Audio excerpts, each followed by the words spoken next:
Yep, It's just right what on. I wanted them to understand in order for me to be able to coach them to the next level.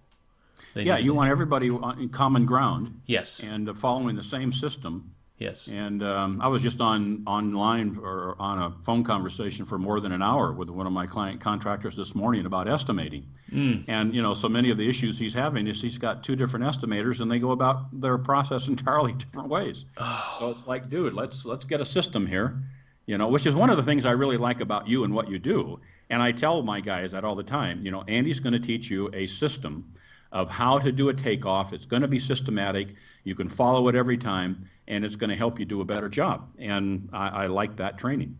Yeah, and that's I need to do a better job of that. And that's my next book. My next training program is going to be takeoffs. It's going to be scoping. Yep.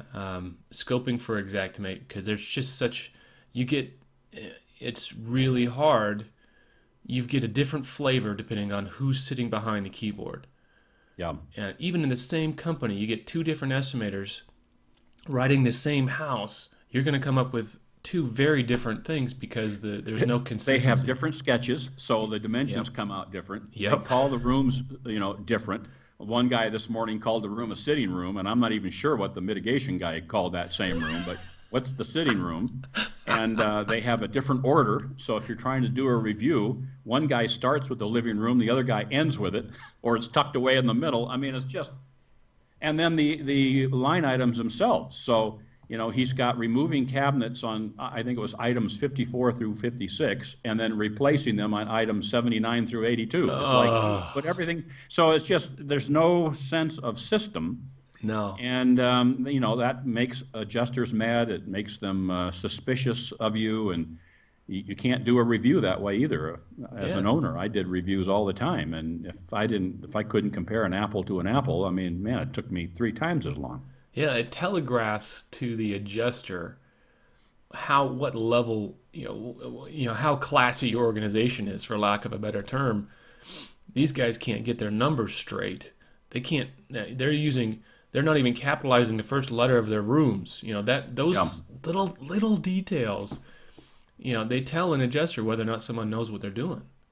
Yeah, I like the way you said that. I think telegraphing, your level of experience is just, that's good language, because I think that's exactly what you're doing. Yeah. All right. Well, let's get into it. I'm gonna do an intro, so it'll flow, and then are you ready? I'm ready. I got my coffee. You got your coffee? Hopefully, I well, it's a got little my later for coffee. you. I'm going to take a sip too. I am. Okay. Snorted and hacked, and I'm ready. All right. Welcome to the Claim Clinic. This is Andy McCabe. I am your claim doctor. I have the pleasure this morning to have Mr. Jack Dennison on the phone with me. Jack, how you doing this morning? I'm doing great, Andy. Great to be here with you this morning. Jack, if you guys don't know, is just an incredible wealth of information and knowledge. He's been in the restoration industry for longer than probably he'll admit, but we'll see if we can get him to admit that a little bit later. And I've been following him for a while. He's got his own podcast, and I was just very happy to have Jack come on the show. So, Jack, why don't you tell the audience a little bit about yourself, what you got going on, and how you got started in restoration? Terrific, Andy. Thank you. Well, I'm a restoration company owner. Started off as a franchise. Ended up leaving the franchise when I became full service. When I became full service, our company just absolutely exploded. We figured out how to grow a business, how to perform the, various areas of our responsibility, mitigation, technician, fire, large loss, all of those things. And our company just really grew. And so we eventually sold it after about a decade of work. I was 62 at the time, so I was at that point where I was looking towards retirement. Got the business to a point where I felt we could sell it and have the financial reserves that we would need to do what we wanted to do in retirement. And so we did sell it. We sold it at the top of the game. We sold it for top dollar. And once I got out, I was contacted by a number of our friends that we'd met over the years, and they said, you were so successful. You did, so well in so many areas. Tell us what you did. And that question opened the door to start the Restoration Entrepreneur. We formalized that and, put processes and systems and teaching and materials into place. And now I coach restoration owners on how to grow their business, much along the lines that we grew ours. Okay. Now, what part of the country were you operating in? Our primary population base was Colorado Springs. Okay. So we went all the way south to the New Mexico border and north to the southern Denver metro. So it was quite about a 200-mile swath of coverage, and had multiple offices, and had a lot of fun. Nice. So the Restoration Entrepreneur, you've got online resources, but your main focus is one-on-one coaching. Is that correct? That's right. I coach. I believe that that's the best way to bring about change, the accountability, the encouragement, the specificity. I'm not going to give, some general guidelines to follow and then hope that you can figure out how to implement it. I walk with people and answer questions, and I am specific, and I'm practical to a T. And my client contractors find that to be really helpful. What exactly do you do in order to grow your business? Yeah, no fuzzy language here. Tell me what to do. What is the next step, right? That's right. That's right. So let's talk about the next step. You've got a book out, an ebook that just came out last week. What's that called again?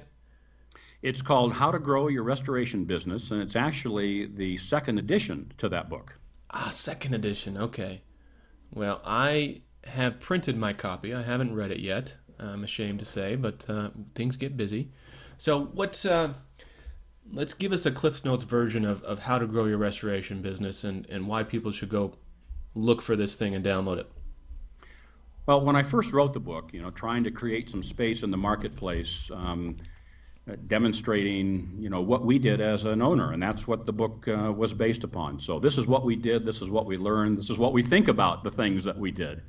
And so it was just a compilation of our learning experience and trying to provide something that had some substance to it that could be of help to others. Okay. Well, then, after coaching contractors for a year, my learning expanded. I became more sharp, more clear, began to see experience through the eyes of others, and in terms of what exactly do they need and what resonated most, what was most helpful. So I revised the book just a couple of months ago, and now the second edition is available.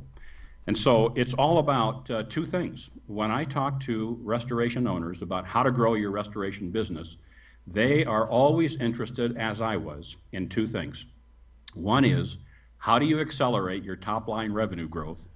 And how do you improve and protect your bottom-line profit? And that is what the Restoration Entrepreneur is about, those two fundamental issues, and that's what we exclusively focus our help on. Now, how much of this is applicable beyond the restoration world? Well, when you're talking about profit, you're normally dealing with operational issues and operational efficiencies. You've got to know your tools, you've got to manage well, you've got to know your numbers. When it comes to revenue, it really has to do with, where are your best sources of revenue? What I find with contractors, and I'm sure across the board, is that they try to connect one-on-one with the customer. They're trying to find ways through their website, pay-per-click, Google Ads, and so on, of trying to get directly to the customer. And I found that that is not the best way to grow your business. Instead, these other ways are expensive. Everybody's doing them because everybody can get to them. And so a lot of competition, and so the results are, pretty meager. And I don't find many contractors who are happy with what they're getting for what they're paying. What you need to do is to connect with the referral sources. Who are the people who are coming in contact with the masses of the product that you're trying to sell? And so in the restoration industry, when somebody is ankle deep in water, in their home, they're not going to jump on their computer. Contrary to what many people say, they're not going to pull out their smartphone and do a search and look at the 25 restoration companies in their area, none of whom they know anything about. They're going to call people. And the three people they're going to call is either they're going to call a plumber and say, come turn my water off. Yep. They're going to call their insurance agent and say, please help me. Or they're going to call the 800 number, and that's going to be immediately dispatched to a third-party administrator for assignment to one of their local contractors. Yep. So those are the people who have the buckets full of business, and it's the referral sources that any contractor of any kind wants to connect with, because that's where most people are going. That's where the greatest volume of work is at. And if you can open that gate, it can become a floodgate. Yeah, that resonates a lot with the conversation I had with Rich Braun at 1-800-RESTORE, talking about beating the streets and finding those referral sources. I was surprised to hear that both of you advocate that over SEO and blogging and Google AdWords and things like that. So it was eye-opening for me, because I'm a Gen Xer. I'm right in the middle of Gen X. I grew up with technology. I'm comfortable getting out there and playing with SEO and keywords and meta tags and all this stuff.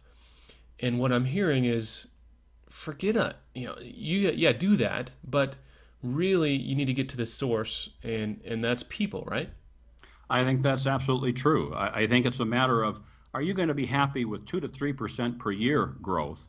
Or, in my company, we averaged over a decade of time an average annual growth rate of nearly 50%. So we were doubling our business every 1.4 years. And you don't do that with, through AdWords and website SEO.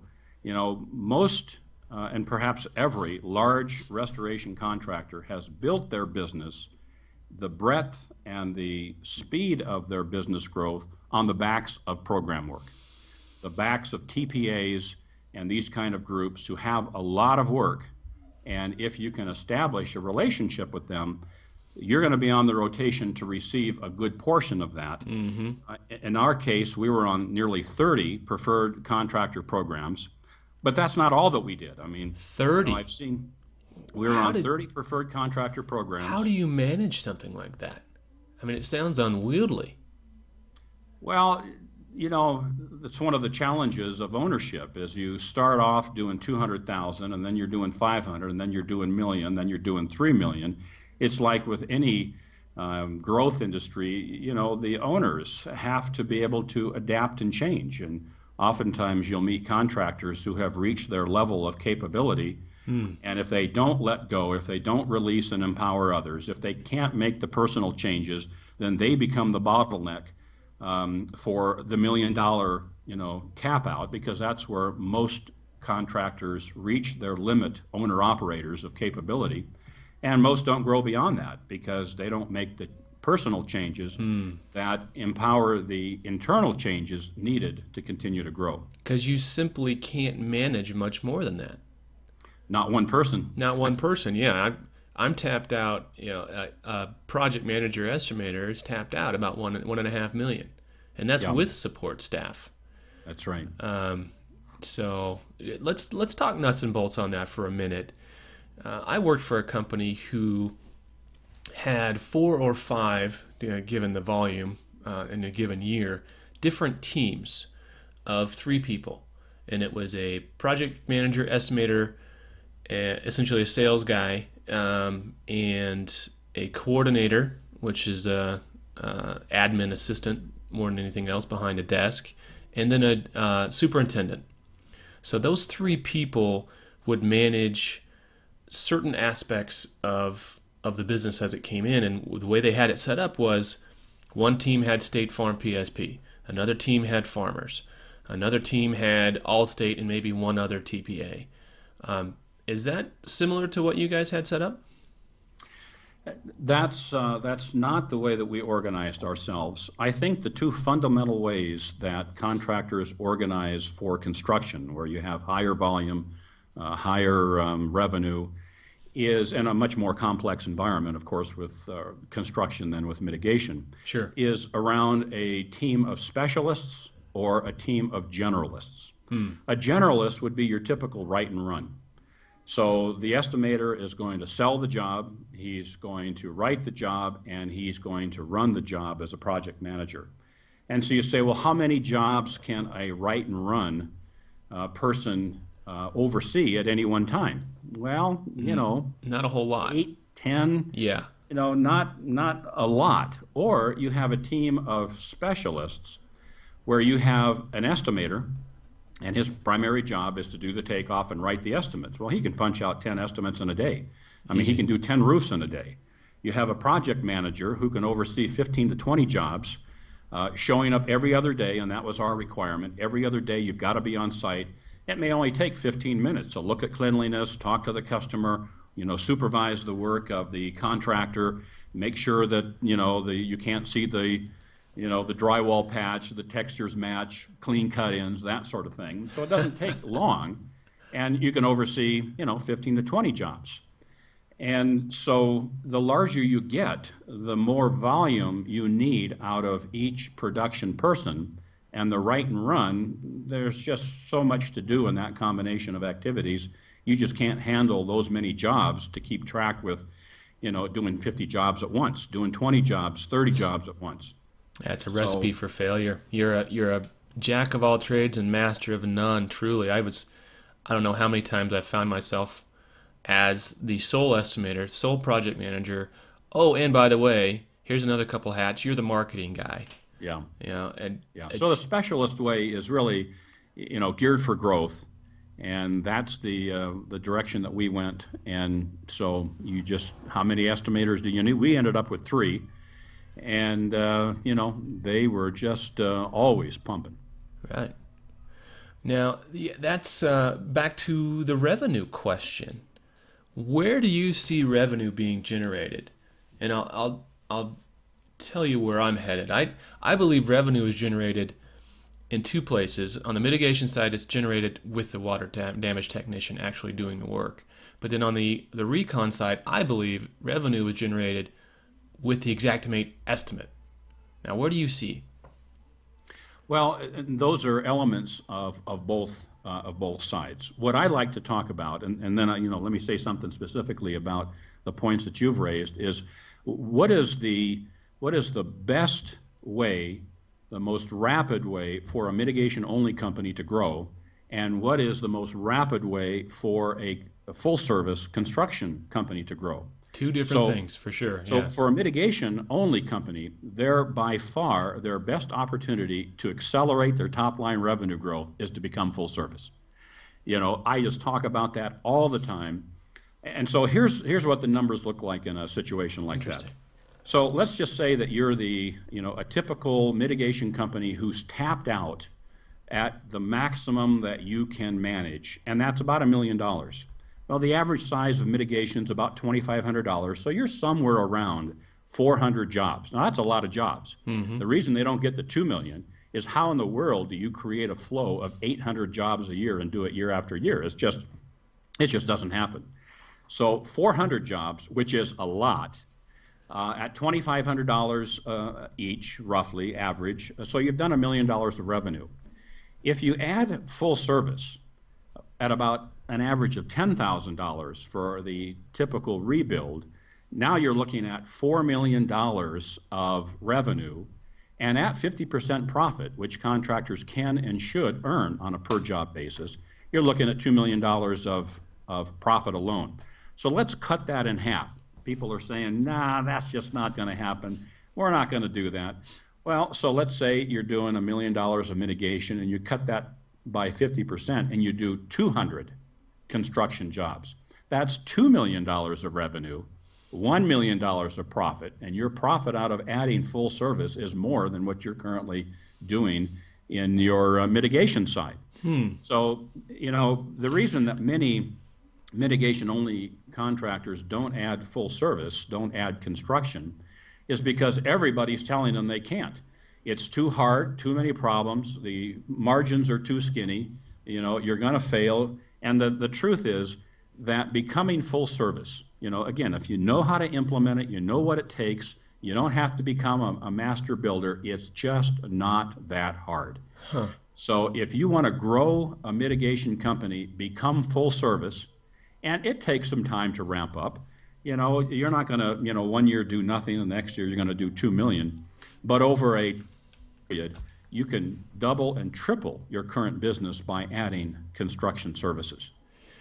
On a construction side, for the construction company, the full service, rather than focusing on revenue, we've got to get more jobs, we got to get more top line money. Their best opportunity is improving their profit margins per job and therefore increasing their net profit. That's where their big opportunity is at. Because most construction companies are doing, 25 to 30% profit out of their construction services. So they're doing $2 million. That's fair. They're making, their net profit is probably 10% on that, so $200,000. Well, what if you could double that? What if you could get from 25% per job to 50%? What if you could get from 10% net profit to 20% net profit? There's nothing that you can do that will bring about greater returns more quickly than focusing on improving and protecting profit, which is an operational issue. And when you learn how to do that, well, now you're really starting to keep the money that you've earned, and that adds to cash flow, cash reserves, personal wealth. Nothing will change your company more than improving your profit margins. And that leads you into the next book you got coming out, Stop Your Profit Killers, right? It really does. No, thank you for saying that. So what we're about is accelerating top-line revenue. That's how to grow your restoration business. And we're also about how to improve and protect your profit margins. And that's what the second ebook is about, Stop Your Profit Killers Dead in Their Tracks. Nice. And so with those two books, we will have provided a free, pretty comprehensive service for both of the issues that are fundamental to us. I can't wait for those to come out. So let's recap. So I can understand. So everyone else can understand. If you have a 50% profit margin on your reconstruction, that completely changes the metrics of what I am used to operating under. I am in the 30 to 35% if you're really hustling. 35% GP on the recon side. If you're adding 15% gross profit to your recon jobs, that just changes it, almost turns the game on its head. Well, if you're doing $1 million of construction revenue and you increase by 15%, that's an additional $150,000 that goes straight to the bottom line. All your fixed costs are already in place, so it doesn't cost you more to do a better job. And it goes straight to the bottom line. Well, what would $150,000 on $1 million of revenue do for most contractors? I mean, it's a game changer. Yeah, I like that. Your fixed costs you're already covered, and that's what I try to do on the mitigation side with the 24-hour tech system is increase the revenues because your costs are already there. You're already on the job site. You're already incurring labor and equipment and whatever else. Let's just do a better job of picking up the dollars that are sitting there by systemizing that and increasing the revenue there. So increase revenue contractors, on mitigation side. I'm sorry, I interrupted. Go ahead. Well, just that some contractors look at 50% profit and they say, well, who are you cheating? No, Right. This is doing all the right stuff in all the right way. This is, we did it through program work in which you've got the TPA and the insurance carrier and the customer looking over your shoulder to Just ensure you're doing the right thing. drilling on No you. one's getting cheated. Everyone's getting paid. Your subs are getting paid better than they're getting paid now. You just have to know, how to control material cost, how to control labor cost, how to use Actimate as a key management tool, how to access, wholesale distributors for your materials like your flooring. Flooring is the single largest line item on any repair bill. So what happens in most situations is the contractor will send the customer down to Home Depot or Carpet One or some other outlet. And so, of course, the customer says, well, how much do I have to spend? Well, you've got $20 a square yard. So what do? They spend $20.50 per square yard, At and least. you make nothing off of your materials. Or you can access wholesale distributors that will provide materials to you for 35 to 50% below that, and look at what you've just locked in terms of increasing your profit per job off of that one item alone. Oh yeah, that's what And we've there are done other with. building materials that you can do the same thing with. So there's there are incremental factors like wholesale, distributors, and you put about 3 or 4 or 5 of these together, and you've suddenly gone from 25% to 50%. And once you figure out how to do that, you can do it every time. Yeah, that's what we did. Did they have Contractors Furnishings Mart over there in Colorado? I don't recognize that name. CFM. We have those on a West, and they may be a West Coast thing, but that's what we would do. They're a wholesaler, but they would have their showroom had retail pricing. Uh-huh. So you would send your customers in there to pick out materials, and they would have their budget according to retail price, but then you could source it from CFM for less than that for wholesale, and you were able to get your margins that way. What happens though with the TPAs that and the programs that take the flooring out? They do the flooring themselves. How do you get around that? Well, and there are some, and every time that happened, I mean, flooring was our biggest moneymaker. So every time that we were on a program, and there are a few carriers who have their own, we were disappointed because the best moneymaker was removed. Fortunately, most don't do that, but those that do, it's just one of those things you have to realize that you're not going to make any money off the flooring. Somebody else is going to do that. Yeah. Yeah, that's the unfortunate reality of the programs is what they are, and that's my perspective has always been the TPAs just take so much margin out of the reconstruction. It's getting harder and harder to make money, but that's not what I'm hearing from you. No, my perspective has always been, and I hear, I spend a lot of time on LinkedIn and the groups and meeting contractors and hearing their concerns, and TPAs are always getting shot at. And oftentimes it's by those who are not active with them, honestly, so they don't really know what's going on. Guilty. But the other thing that happens with TPAs is that, outside of a TPA program, you have adjusters, and everyone's trying to save money, and a lot of them are quite eccentric.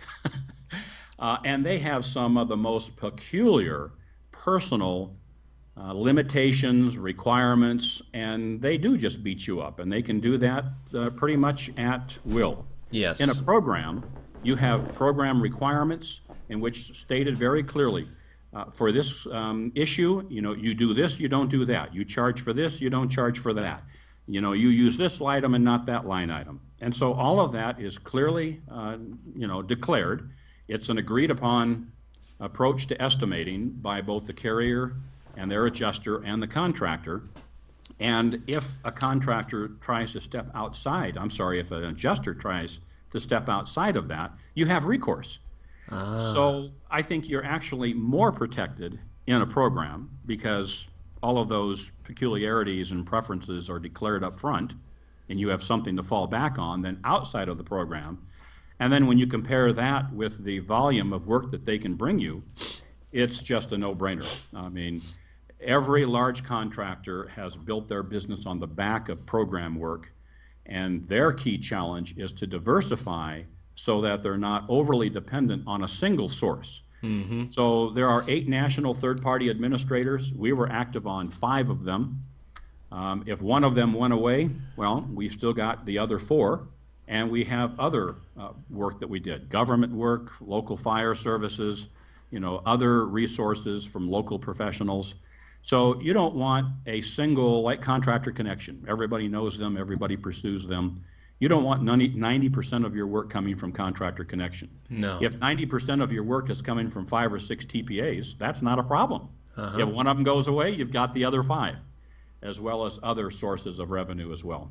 That's I want to go back to the personality issue that you brought up. That's very interesting. I had something happen this week that you just connected the dots for me on. Lions Bridge is AAA's TPA. Yes. I've got a couple clients on Lions Bridge, and they send me their work, and I estimate it for them. So I'm constantly in exact analysis, having note-taking wars back and forth, for lack of a better term. And an issue came up where a particular desk adjuster asked me to remove flooring, carpet, out of closets in a hallway.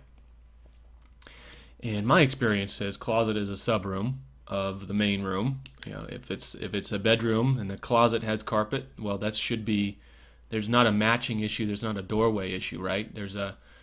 You just do both, right? That's right. You're absolutely right. So she asked me to take the carpet out of the hallway closet, and so I went back to the program rules, which were kind of fuzzy in that area.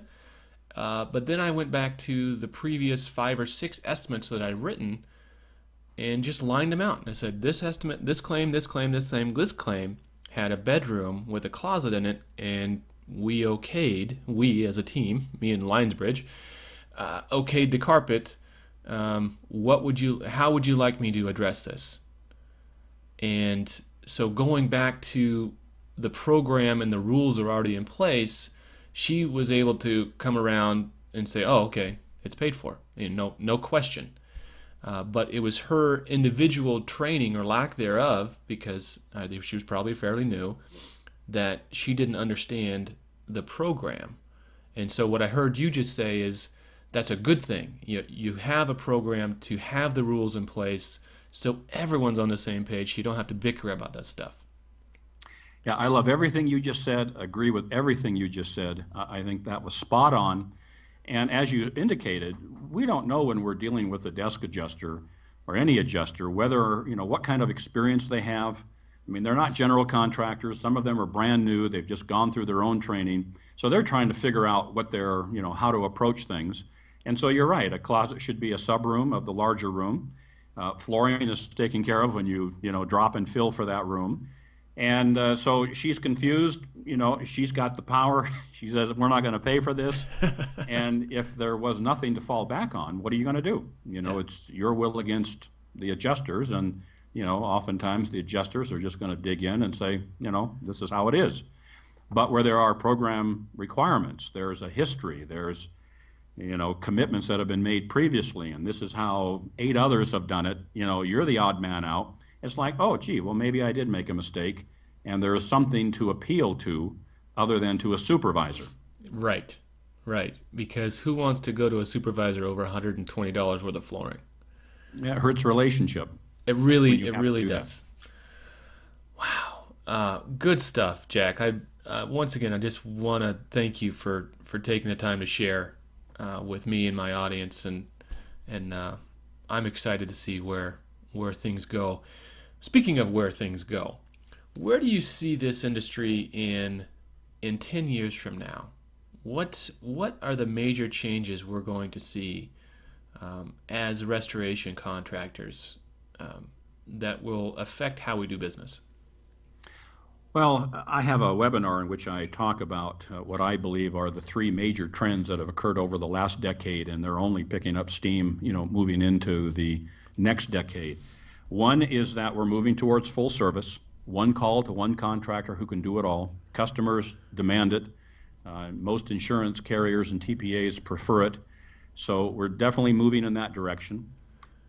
Secondly is the movement to third-party administrators. Almost every carrier, and all the big ones now, most recently Farmers has done the same thing. So instead of doing their own program, American Family, they've closed their national programs, and now they're administrating their claims volume, both mitigation and construction, through TPAs. Now, Farmers is going through, looks like 3 TPAs of the 8, so they're dividing their work up. Really? What are those TPAs? It is Nexus. Let's see. It's gotcha. It's Nexus, Lionsbridge, and First Repair Choice. Those are the 3 that they're currently working with. So, so there is a movement towards third-party administrators, and it's a way of saving money for the insurance carrier, but it also ups the ante in terms of quality. See, in the past, these national accounts that several of the large franchises continue to manage, well, those are declining. That's part of the trends. Those are declining in numbers because 10 years ago, when they were really going full steam, the focus for a carrier was on coverage.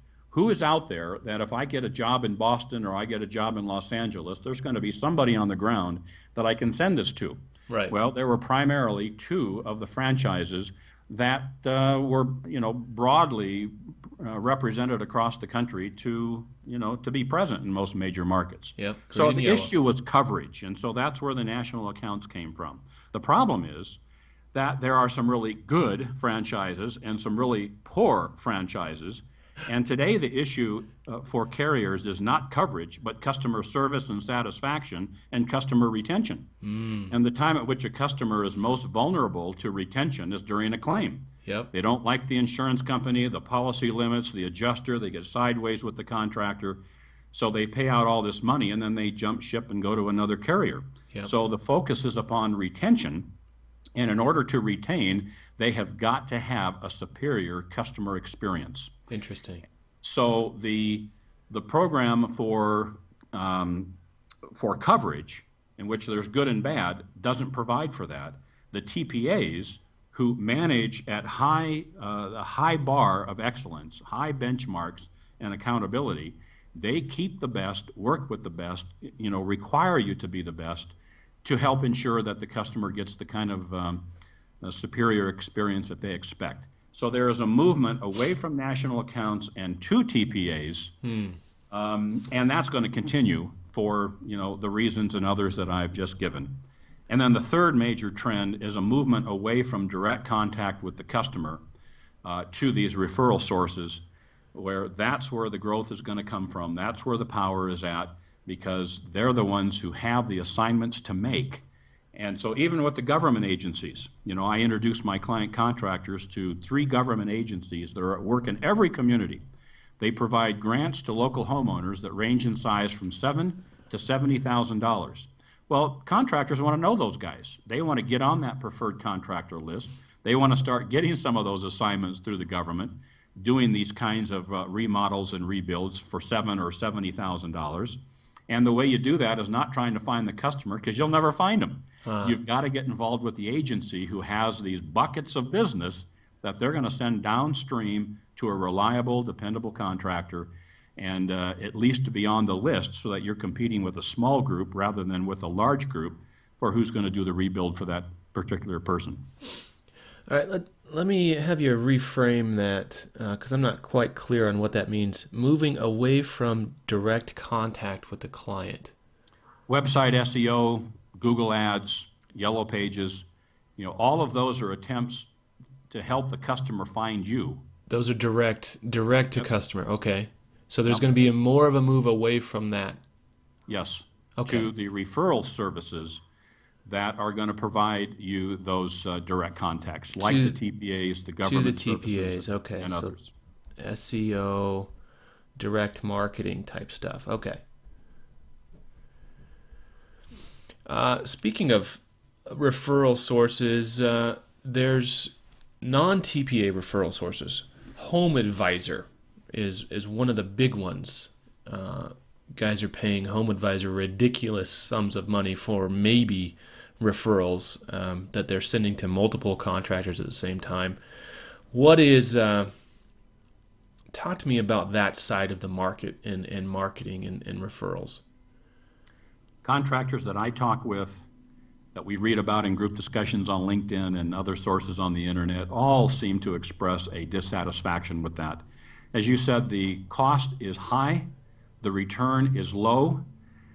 You get out there, you still have to compete for the job and sell it. There may be 2 or 3 others that are there, or somebody who's been there before you and someone coming after you. Mm-hmm. So a lot of work, a lot of activity, and a very low return. Very low return. So very few are satisfied with that. I even think about it from a marketing standpoint. So with TPAs, another affirmation for them is that with your marketing dollars, do you want to put that money into these sources, Homeadvisor and so on, pay money for work you hope to get, or would you rather pay a 4 or 5% fee to a TPA for work that you've done? And where are you going to put your marketing dollars? Well, our company put our marketing dollars into TPA relationships. We grew fast, grew well, mm-hmm. and most of our marketing dollars were invested there. Now, 4 or 5% seems low to me. I know for a fact DKI is 7 and 8%. Code Blue is even higher than that when you factor in the quote discounts that you have to give.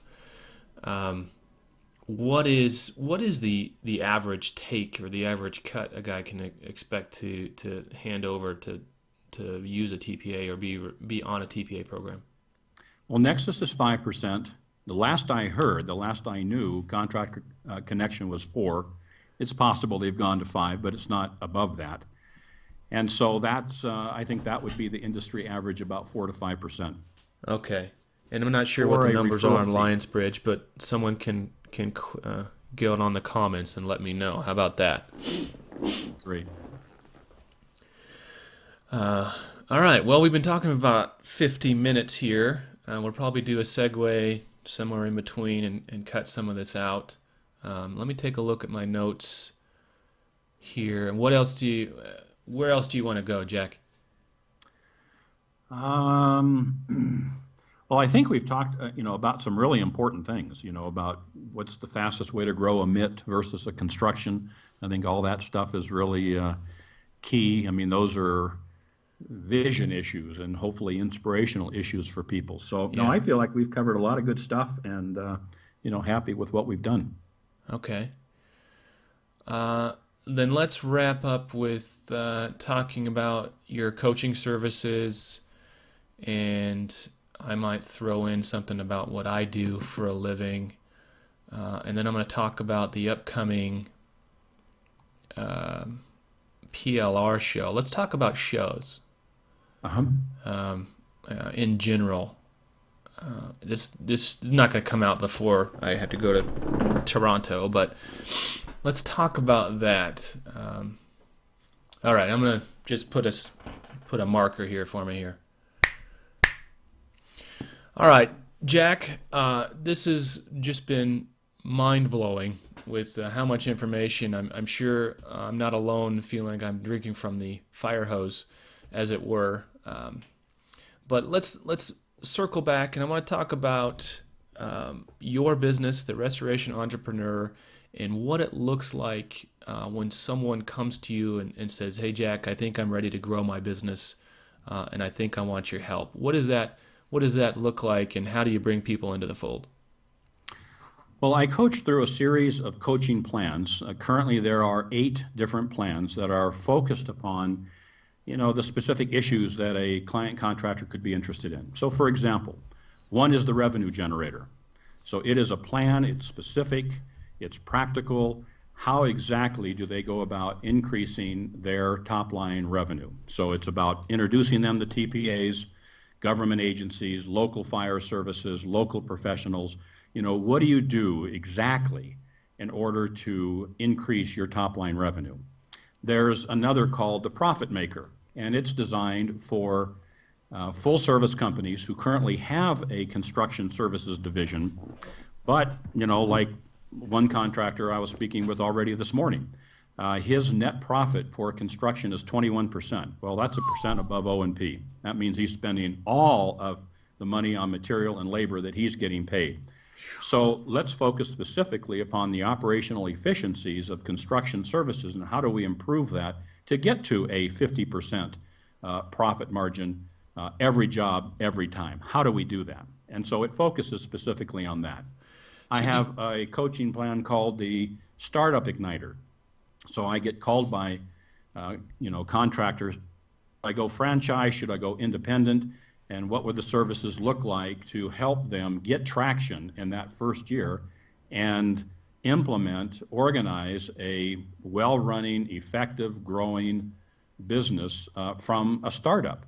And then lastly, as the fourth of the 8 examples, is the retirement achiever. So people are getting ready to sell. Well, I sold my business. I know a lot about what it takes. I know what sellers are interested in and what buyers are interested in. And, how you improve your revenue, how do you improve your profit over the next couple of years in order to get yourself to a point where you can get top dollar when it comes time to actually put your business on the market and sell it. And so it always relates to accelerating revenue and improving and protecting profit. but there are different, contexts and interests that contractors have, and I tailor my coaching to meet those interests. So you'll come out for an initial consultation, perhaps spend some time in somebody's business, and then take a step out and do the majority of your ongoing coaching via phone and email? Well, you would be surprised, first of all, if you knew what I charge, because it is, it is affordable to a T.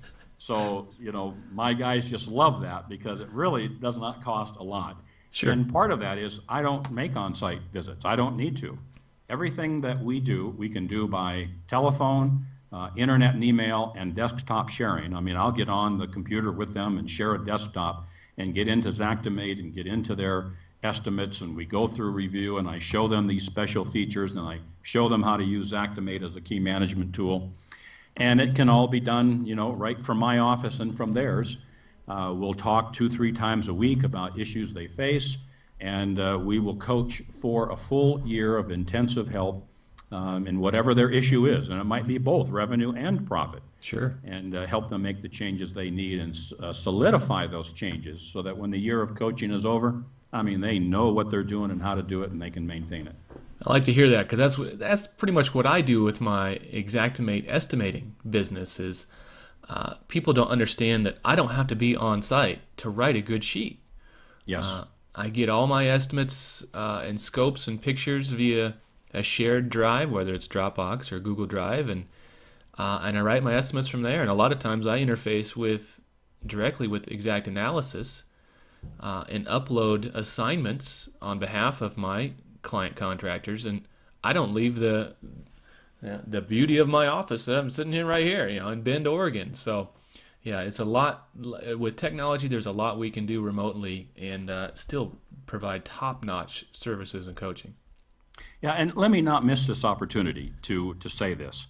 I know you, Andy, and I know the claims clinic and the claims delegates, and I know you firsthand because I recommend you to my client contractors. I appreciate that. Thank you. When they're moving into full service, one of the biggest issues is how do you do a takeoff and how do you get an estimate written? And some of them at that point don't have the money to go out and hire a full-time estimator. So what do? Well, you know that I send them to you.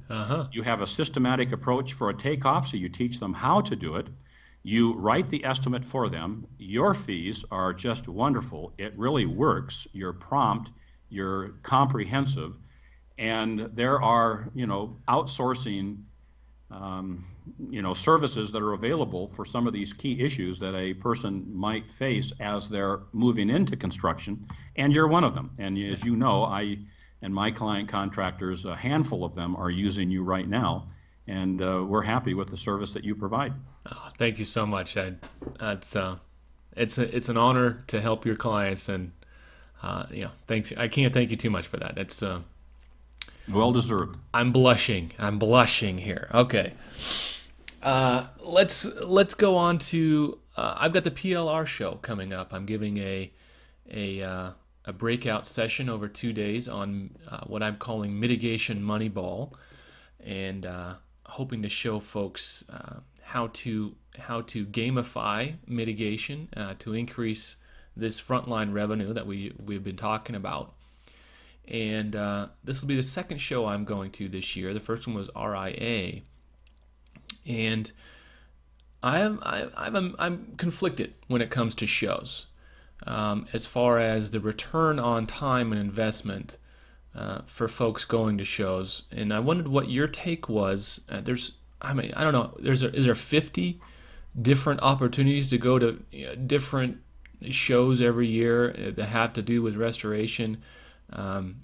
Should people go to shows? The Contractor Connection Convention, the Insights, all this other stuff. Are there ones that they should go to that are better than others, or should people just stay home and concentrate on their business? As a business owner, I went to 2 shows a year, Contractor Connection and RIA. Okay. And the reason that I went is to look for resources that would help me do my business. I have written a blog about perhaps the single most life-changing moment that I experienced as a restoration owner, and it came as a result of a workshop that was presented at Contractor Connection. Ah, And it was, I write about it and it's on my website, but it was just the lights came on and I made some decisions as a result of that. And what contractors don't have, they don't have it locally, they don't look for it nationally or regionally, is somebody who can help them with the issues they face. So they just keep doing the same thing they've been doing, and they don't know what to do, so they don't do anything. They just do what comes naturally to them. And that's why you end up with a 21% profit, O&P, because you haven't found ways to bring about change. So finding resource people, whether they're coaches or through other materials, you got to find help to do a better job, because running a business doesn't come intuitively to 95% of the people. And so you need help. I've written a blog about coaching makes him better. And I'm referring to Peyton Manning, who, with all of his skill and all the wonderful this MVP is in the National Football League, he just goes on record all the time that says, coaching makes me better. Yep. Well, if it makes Peyton Manning better on an ongoing basis, I'm sure it would help any contractor, because sometimes all you need is just a couple of insights, a couple of changes.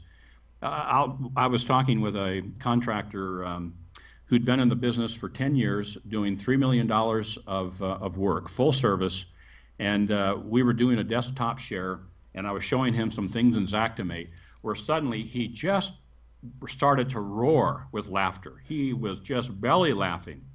And when he finally got control of himself and started to explain his behavior, he said, I've been doing this for 10 years and I have never seen that before. Wow. And now that I see it, I know exactly what to do with that, and that's going to make a huge difference in my business. Well, what's the value of a single insight? Oh, yeah. So go to these, pick and choose one or two, and those that are going to give you the best access to resources dealing with the subjects that are of greatest interest and value to you. And make yourself available, form a relationship with the speaker, continue to talk with them thereafter. Most are willing to give away a ton of stuff for free, in conversation, because we love this. We all love this. This is why we do it. We love talking about this stuff. Yep. So find somebody to give you some help, and if it's a process that needs to occur over time, get a coach. Let them help you. Absolutely. I couldn't agree more. I've got a couple accountability groups that I'm a part of, and I'm looking at coaching, personal coaching. So Yes. there's just, there's a lot to that, and it takes a realization that you don't have all the answers, and that's okay. It is. That's right. We don't. Yeah. Well, Jack, it's been a pleasure. How can people find you and reach out to you and learn more about you? Well, my website is growmyrestorationbusiness.com, or you can search for the Restoration Entrepreneur. Perfect. And I am always available, always interested. I free 30-minute consultation, anybody, anytime, any subject. Love talking about this stuff, and I'm always available. And if it looks like I can be of greater help over a longer haul, then we can talk about coaching, but we don't even need to do that. I'll just help as I can. You got an 800 number we can use? It is 800. Wait a second here.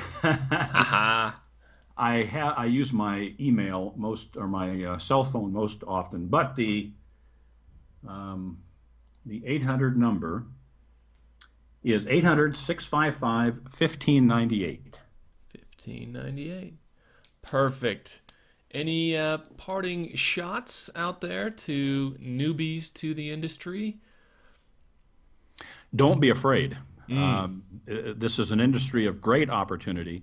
Of course, for a new person, the first year is the most dynamic, the most dramatic. And so if you're going to start a restoration business, do it as a full service. Just another number, because I love these comparative numbers. So if a new company starts off and they do one mitigation job a week for a year, that's $130,000. If they do full service and do the rebuild as well, it's $630,000. So if you want traction, even if you did half of that, I mean, you can live off of $300,000 in a year startup. You can subcontract all your work. So, don't be afraid. There's a lot of opportunity out there. You just need to know how. And once you know how, it's not difficult to do. So, you can grow your business. You can grow your business, and there are people out there who will help you do that. Awesome. Jack, thanks once again. I'm looking forward to seeing how we both grow over the coming years, and thanks for coming on. Thanks for allowing me. I really appreciate it, and I enjoy you. Thanks, Jack. All right, and then I'll wrap it up. We'll go into a tale, and that's it. Man, awesome. Cool. That flew by, but that's an hour, so I'm definitely gonna have to split that into two. Nice. Very nice. But that worked, man. I've got a lot of stuff here. So what I'm gonna do when I finally get this packaged, I'm gonna pimp the How to Grow Your Business ebook, Nice. and we'll use that as the enticement to get people to come on and give us our email address. Whoever signs up and gets that, downloads it, I'm gonna share that list with you, obviously. Terrific. And then I'm gonna just go ahead